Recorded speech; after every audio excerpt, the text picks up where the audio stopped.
In October 1966, in Oakland, California, Huey P. Newton and Bobby Seale founded the Black Panther Party for self-defense. Most Americans remember the leather jackets, the berets, and the guns. Far fewer remember what the party spent most of its energy actually doing: feeding hungry children before school, running free medical clinics, testing for sickle-cell anemia, escorting frightened elders, and teaching in its own souls. The party called these its survival programs, meaning survival pending revolution. This deck draws on the Black Panther Party, Service to the People programs, a collection edited by David Hilliard for the Dr. Huey P. Newton Foundation, to walk through nearly 24 of those programs, the philosophy behind them, and the legacy they left behind. Huey Newton gave the programs their guiding image. "We recognized," he wrote, "that to bring people to the level of consciousness where they would seize the time, it was necessary to serve their interests in survival by developing programs that helped them meet their daily needs. The survival program," he said, "is like the survival kit of a sailor stranded on a raft. It does not solve his situation, but helps him sustain himself until he can get out of it." The programs were never offered as the solution to oppression. They were a bridge, meant to keep a community alive and raise its consciousness while it organized for deeper change. And everyone was free. The party never charged the community a dime and refused the paperwork and embarrassing questions that so often alienate the poor. Before the programs, the politics.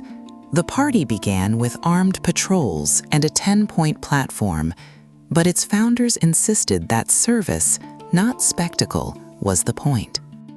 The party was born out of what Newton and Seale had witnessed.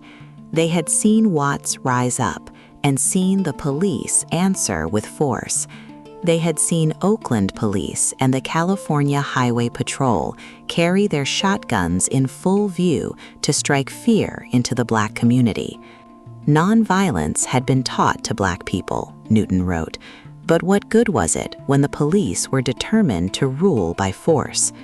Convinced that the rising consciousness of Black people neared the point of explosion, the two students drafted a program and a name. The first members began historic patrols of the Oakland Police Department, openly carrying law books and, where legal, firearms, to explain to residents their constitutional rights. From the outset, the party meant to provide an example of what was possible and to raise the people's consciousness so all could step forward with dignity. The party drew its early direction from a small circle of young leaders. Huey P. Newton, its co-founder and chief theoretician, supplied much of the philosophy behind the survival programs. Bobby Seale, the other co-founder, served as chairman and was the party's tireless organizer. David Hilliard rose to become chief of staff, holding the national organization together through its most turbulent years, and would later gather this very record of the programs. Around them stood Elaine Brown, who would eventually chair the party, Erica Huggins, who ran the Oakland School, and Emory Douglas, the Minister of Culture. They were strikingly young, most still in their 20s, and they insisted that leadership meant service. The point, they argued, was not to command the people, but to serve them, and to show what an organized community could accomplish. From its founding, the editors insist, the Black Panther Party was assailed and vilified in the mass media, its leaders hounded by local and federal law enforcement, its members threatened at every turn. Through it all, the party survived, and the reason lay with the people, the communities served by its programs, who sustained it in return through their contributions of time, energy, and love. Contrary to the misleading stories, the party did not originate simply as an armed and violent response to police brutality. It was never, the editors write, merely a group of angry young Black militants full of hatred toward the white establishment. Free Breakfast for Schoolchildren, its most famous program, was actually only one of nearly 24 ongoing community-based activities. The full story, they argued, was one of service. underneath every survival program lay the party's platform, the 10-point program, first written in 1966 and revised on March 29, 1972. It opened with a demand for freedom and the power to determine the destiny of the Black and oppressed community, and went on to demand full employment, decent housing fit for shelter, and an education that taught true history. It demanded completely free healthcare, an end to police brutality and the murder of Black people, an end to wars of aggression, and freedom for all imprisoned Black men held in unfair trials. Point 3 condemned the robbery by the capitalists of the Black community, a robbery the editor saw plainly in the high price of food. Each clinic, each bag of groceries, each free breakfast was the platform turned into practice, a concrete answer to an abstract demand. The collection lays out each program in the same practical detail, and a common blueprint emerges. For every program, the editors specify the service provided, the minimum equipment and facilities, the minimum personnel, the way funds are raised, how the community takes part, and how the program raises the people's consciousness. A breakfast program needed a kitchen and 10 workers. A clinic needed a building and a volunteer staff of 10. A sickle-cell drive needed mobile units and trained testers. Money came from donations, from grocers, churches, social clubs, students, and door-to-door drives, often routed through a nonprofit or a sympathetic church for tax-free status. The deepest aim was always the same. The programs were designed not only to deliver a service, but to draw the community into running it, so that the people came to see their own power. The party believed that the public schools had failed Black and poor youth for generations, so it built its own, a model school, an adult learning center, and a Sunday forum for the whole community. Established in January 1971, the Intercommunal Youth Institute was the party's direct answer to a public school system that, in its words, had systematically produced individuals incapable of thinking in an analytical way. By the mid-1970s, the school enrolled more than 100 children, from 2.5 to 11, the sons and daughters of party members and of families across Greater Oakland. Its curriculum was deliberately broad: mathematics taught through cooking and a school store, language arts, science, people's art, political education, and environmental studies built around field trips, for the Institute held that the world itself was a classroom. Children advanced by ability rather than age and were treated as developing human beings whose ideas were respected and who could openly criticize the program itself. The Institute lived by a single principle: each one help one, each one teach one. Instructors and students shared mutual love and respect. They lived, worked, and played together, and did everything collectively to build solidarity in a practical way. Because education was understood as a 24-hour process, parents worked closely with the school and made suggestions and criticisms at weekly meetings. Newton himself wrote of its mission. "It is not our duty," he said, "to impose our limited interpretation of the past on the next generation, for the future belongs to those who will live it." The task was not to transmit a received doctrine, but to give the young the ability to evaluate their heritage for themselves. "Without knowledge, there can be no real understanding," he wrote, "and understanding is the key to the liberation of all."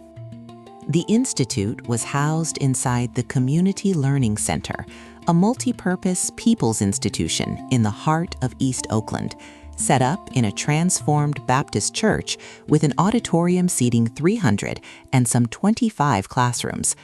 Sponsored by a nonprofit association of Bay Area residents, the center reached hundreds with after-school and evening programs.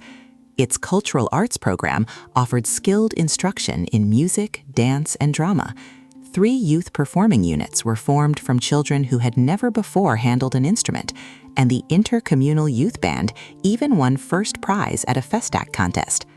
There were classes in African and Afro-Haitian dance, a women's self-defense class in Taekwondo, and an adult education program preparing residents for their high school equivalency diploma. Also within the Learning Center met the Son of Man Temple, a gathering the party was careful to say was not a church in the traditional sense. "We do not practice a religion," its statement of purpose read. "We are not Christian, Jewish, Buddhist, Hindu, or Muslim, and we do not honor one God or one reverend." Yet every Sunday, people came together to express a shared belief that every human being has the right to be free, and the recognition that they were not yet free. The forum covered historical and contemporary subjects touching the community's needs, with invited guest speakers from colleges, civic groups, and the neighborhood, and a guest artist offering music, poetry, or dance. It was meant to be a place where the dreams of the people could become ideas, where ideas could become practical reality, and where that reality would lead the community forward to freedom. Point 6 demanded completely free health care.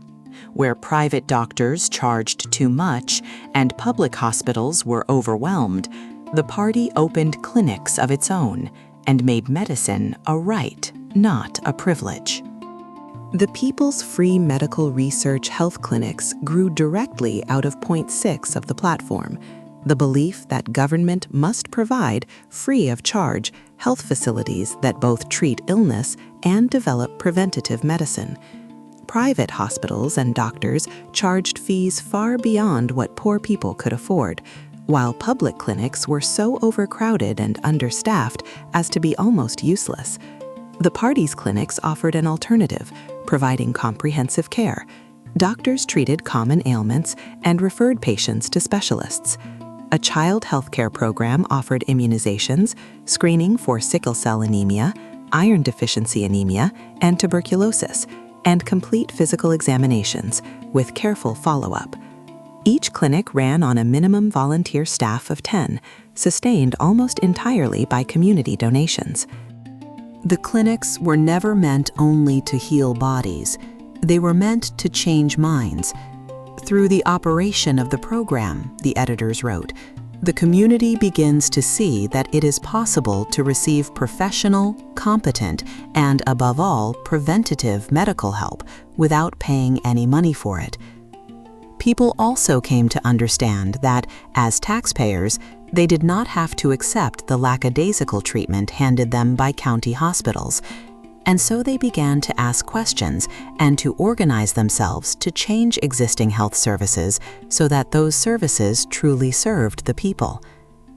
The clinics depended on persuading doctors and nurses to donate their skills, on outreach with mobile testing units, and on door-to-door fundraising. Every free examination was thus also a lesson that decent care was possible and that the people themselves could build something better. In 1971, the party established the Sickle-Cell Anemia Research Foundation to test for and seek a cure for a deadly blood disease that struck primarily Black Americans. Newton noted that some 98% of the disease's victims were Black and argued that to fail to combat it was to submit to genocide, while to battle it was survival. The party recognized that little research had been done precisely because the disease mainly affected Black people. Working alongside the free clinics, the foundation tested nearly 500,000 people across the country in just 3 years. From a headquarters in Oakland and offices in major cities, mobile units carried testing into the community, while staff distributed brochures. The foundation raised consciousness twice over by giving people the facts and by exposing how long medicine had ignored them. Adequate ambulance service had long been a problem in Black communities. Hospitals often refused to send ambulances into Black neighborhoods at all, or charged exorbitant prices when they did. The party's People's Free Ambulance Service answered with free, rapid transportation for the sick or injured without time-consuming checks into a patient's finances. It ran at least one ambulance around the clock for emergencies, with non-emergency vehicles for convalescent trips by day. The ambulances carried oxygen, first aid kits, and high-quality dispatch radios to stay in constant contact with headquarters, and patients were carried by courteous, knowledgeable attendants. Where ambulance care had been inadequate or unaffordable, the program met a real need and raised a question in the people's minds. Why had the hospitals charged so much, and why had care been so poor? The most famous program of all began with a simple conviction: a hungry child cannot learn. From a single church kitchen, free breakfast spread across the nation and shamed a government into action. The Free Breakfast for Schoolchildren program was the first survival program the party implemented. Beginning in Oakland, it provided a free, hot, and nutritionally balanced breakfast to any child who came, with a rotating weekly menu of eggs, grits, bacon, hot cakes, fruit, and milk. The idea spread like wildfire. By 1969, there were hundreds of breakfast programs across the country, and a top government official was forced to admit the Panthers are feeding more kids than we are. Each site needed only a building that could hold 50, a kitchen, and a minimum of 10 workers: cooks, servers, someone for the sign-in book, someone to take coats, and volunteers to help the children safely across the streets. Many programs were eventually taken over by churches and community groups and ran on their own, exactly as the party intended. The breakfast program did more than feed children. It offered a working model the country could not ignore. The party designed it to be copied, publishing step-by-step guidelines so any home, church, or community could start one, and it raised consciousness on every side. Parents who volunteered learned that they could build and run a program to serve their own children. Local business people learned to give something back in a way they could understand. And the children themselves, the party noted, saw someone outside their own family working in their interest, motivated by nothing but love and concern. Historians widely credit the Panther Breakfast Program with helping to shape the expansion of the federal free breakfast programs that feed millions of American schoolchildren today, an enduring legacy of a movement better known for its image than its kitchens. Beyond breakfast, the party's free food program supplied bags of groceries to Black and other poor people, meant to supplement their household supplies until they could afford good food at fair prices. Spiraling food prices, the party warned, fell hardest on children who needed nourishment to grow into strong, mentally alert adults. The program worked two ways: an ongoing supply for daily needs and periodic mass distributions to reach a far larger share of the community. Each bag held about a week's worth of food: eggs, canned fruit and vegetables, chickens, milk, potatoes, rice, and bread. It depended almost entirely on donations from grocers and wholesalers. Point 3 of the platform framed it bluntly: an end to the robbery of the Black community, written plainly in the price of daily bread. The party knew that giving away food forever was no solution, so it looked toward the land. Its land banking effort aimed to acquire and hold land that could be used to grow food and build cooperative housing for the community, a step from charity toward genuine self-sufficiency. If the community controlled its own ground, the thinking ran, it could begin to feed and shelter itself rather than depend on donated surplus or absentee landlords. It was an ambitious vision, often frustrated by the party's chronic shortage of funds, but it expressed the deeper logic of the survival programs. Each met an immediate need while pointing past survival toward a future in which the community would own the means of meeting its own needs and would no longer have to ask. Survival meant more than food and medicine. It meant shoes that fit, a coat for winter, a roof that did not leak, and a home free of pests, the quiet dignities poverty strips away. Among the party's programs were the People's Free Shoe Program and the People's Free Clothing Program, which gave away shoes and clothing to those who could not afford them. The party went further than collecting cast-offs. It spoke of opening its own clothing and shoe factories so the community could be supplied with new, good-quality goods rather than charity hand-me-downs. New clothes for a job interview, sturdy shoes for a child walking to school, a winter coat. These were not luxuries, but the basic equipment of a dignified life, and their absence quietly marked the poor at every turn. By making them free and freely given, the party meant to remove one more daily humiliation of poverty. Like every survival program, these came without charge and without the demeaning paperwork that so often greeted the poor, only the recognition of a need and the will to meet it. Point 4 of the platform demanded decent housing fit for shelter, and the party answered with a People's Cooperative Housing Program, an effort to provide and improve housing for community members held cooperatively rather than at the mercy of landlords. Alongside it ran a child development center offering childcare so that parents, and especially working mothers, could hold jobs, attend school, or volunteer, knowing their children were safe and nurtured. The two programs reflected a single insight, that a family cannot rise if it has no stable roof and no one to mind the children. By treating housing and childcare as community responsibilities rather than private burdens, the party tried to lift weights that fell most heavily on the poorest and to build the kind of stable foundation on which education, work, and health could finally take hold. The party reached even into the broken plumbing and the rat-infested walls of substandard housing. Its free plumbing and maintenance program sent volunteers to repair the homes of poor residents, fixing the leaks, the broken fixtures, and the failing systems that slumlords left to rot. Its People's Free Pest Control program attacked the rats and vermin that infested neglected buildings and endangered children's health. These were unglamorous services, far from the party's fierce public image, and that was precisely the point. They addressed the grinding, daily conditions of poor Black neighborhoods, conditions landlords ignored and the city neglected. In doing the humble work of a plumber or an exterminator for free, the party made a simple proposition, that the people's everyday needs were holy and that a community could meet them when no one else would.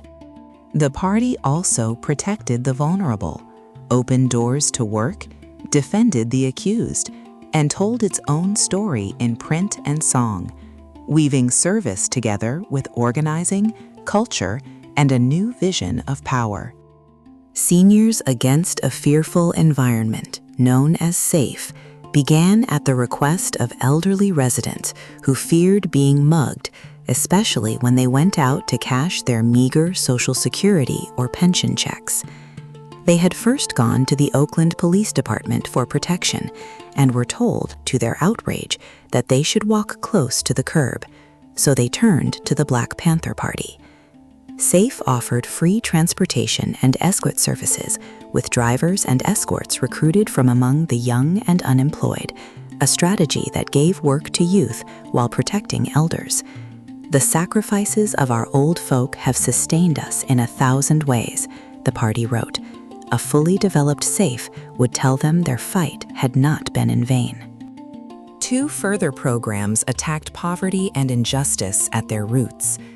The People's Free Employment Program worked to find jobs for the unemployed, answering the platform's demand for full employment by connecting community members with work. The Legal Aid and Educational Program offered legal assistance and instruction to people tangled in a justice system that few could afford to face alone, and taught residents their rights, the same impulse that had sent the party's first members out on patrol with law books in hand. Both programs reflected the party's conviction that survival was not only about food and shelter, but about power, the power to earn a living, and the power to stand before the law on equal terms. To be poor and Black in America, the party understood, was to be doubly vulnerable, and these programs aimed at both vulnerabilities at once. The party understood that survival required not only feeding and healing a community, but organizing its rising generation. The Black Student Alliance worked to bring together Black students on campuses and in the community, around the party's analysis and its programs, channeling youthful energy into service and study rather than despair.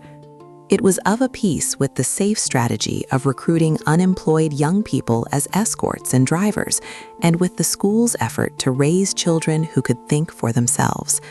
Again and again, the party returned to the young, convinced that a generation taught to analyze its own conditions and given real work on behalf of its neighbors was the surest foundation for lasting change. Organizing students was therefore a survival program of the future tense, an investment in those who would carry the work forward. Because the party knew it would be vilified in the mainstream press, it built a press of its own, the Intercommunal News Service, and the widely read Black Panther newspaper at its heart carried the party's analysis, reported on the survival programs, and spread word of the platform across the country. At its peak, the paper reached a national circulation in the hundreds of thousands, one of the most widely read Black publications of its era. That was also the showcase for the party's celebrated Minister of Culture, Emory Douglas. The press was a survival program in its own right, for the party understood that a people who cannot tell their own story will have it told against them, and that information, like food and medicine, had to be controlled by the community. The party held that a movement needed a culture and gathered poetry, songs, and artwork into the basis of a new, progressive people's culture rooted in friendship and cooperation. Elaine Brown, a party leader who would later chair the organization, was also a singer and songwriter whose recordings gave the movement its anthems. Erica Huggins, imprisoned and then acquitted in a celebrated trial, wrote poetry of striking tenderness and resolve from inside the struggle. And Emory Douglas, the Minister of Culture, made art for the people's sake, his images of dignified, ordinary folk turning the walls and pages of the movement into a gallery of self-respect. Culture for the party was not decoration, but survival of another kind, the survival of a people's spirit, imagination, and sense of its own worth. The collection also preserved a striking political idea, the party's position paper on the elimination of the offices of president and vice president. Drawing on Newton's evolving theory of what he called intercommunalism, the party argued that power should not be concentrated in a single executive, but distributed downward, into the hands of communities organizing to meet their own needs. The survival programs were the practical face of this theory. Each clinic, school, and breakfast table was a small experiment in people deciding things for themselves, a rehearsal of a world in which power flowed from the bottom up. The slogan, "All power to the people," was meant literally. The programs were not charity, but an argument, written in food and medicine and shoes, that ordinary people were fully capable of governing their own lives. The programs made the party more dangerous in the eyes of the state, not less. Repression, internal strife, and exhaustion took their toll, but the legacy outlived the organization. The very success of the survival programs made the party a target. As the editors note, the great awakening it represented was too much for the American establishment, and the FBI-led war against the Black Panther Party brought Black death and destruction. Under its counterintelligence program, COINTELPRO, the FBI worked to discredit, divide, and destroy the party, and its director singled out the free breakfast program as a particular threat, precisely because feeding children won the community's loyalty. Raids, surveillance, infiltration, imprisonment, and deadly police violence fell on members across the country. It is one of the bitter ironies of the era that programs feeding hungry children and testing for disease were treated by the state as among the most dangerous activities of all, a measure of how much power the party's quiet service had begun to build. Under relentless external pressure and internal strain, the party contracted through the 1970s. As it consolidated its remaining energy in Oakland, it ran a serious campaign for local office, the Seale-Brown Campaign of 1973, in which Bobby Seale sought to become mayor and Elaine Brown a city council seat, carrying the survival programs into electoral politics. Brown went on to lead the party for a time, the rare woman at the head of such an organization. But funding was always precarious, leadership was scattered by prison and exile, and exhaustion set in. The organization that had once spread across dozens of cities steadily shrank until by the early 1980s it had effectively dissolved, and the survival programs wound down with it. Yet the question that animated them, what does a community owe its own people, did not dissolve. In his afterword to this collection, David Hilliard, the party's former chief of staff, answers the question people most often ask him: how did you guys start all those programs? His reply is disarmingly plain. They started, he suggests, because the need was right in front of them and no one else was meeting it, and because the party believed, against all the era's cynicism, that ordinary people could organize to meet it. There was no grand foundation, no government grant, only volunteers, donated food, borrowed kitchens, and the conviction that service was the truest form of revolution. Hilliard, who later founded the Dr. Huey P. Newton Foundation to preserve this history, offers the programs not as nostalgia, but as instruction, a record of what a determined community did and of what a community might do again. 40 years on, Cornel West writes in his foreword, "The phoenix now rises from the ashes." The Black Panther Party, he argues, was the most advanced, organized effort of the Great Awakening of the 1960s, indigenous in its roots, interracial in its alliances, and international in its vision, linking the conditions of local Black communities to inequality across the world. "We will never forget," he writes, "its gallant effort to view the people's needs as holy, the people's power as democratic, and the people's hopes as precious. The survival programs are the lasting proof of that vision. Stripped of the myths and the mugshots, what remains is a record of a community that fed its children, healed its sick, taught its young, and protected its elders, and left a model that still asks every generation a simple, holy question: how do we serve the people?" We have walked through nearly 24 of the Black Panther Party's survival programs, from the free breakfast that fed children across the nation, through the clinics and sickle-cell testing, the schools and the learning center, the shoes and clothing and home repairs, the protection of elders, and the people's culture of song and art, to the repression that fell upon it all, and the legacy that outlived the party. Survival pending revolution, Newton called it, a kit to keep a community alive while it organized for something more. Drawn from the collection edited by David Hilliard, this is a side of the party too often forgotten. If this history moved you, share it, subscribe, and like, so more of these stories reach the light. Until next time, keep seeking the fuller truth behind the headlines.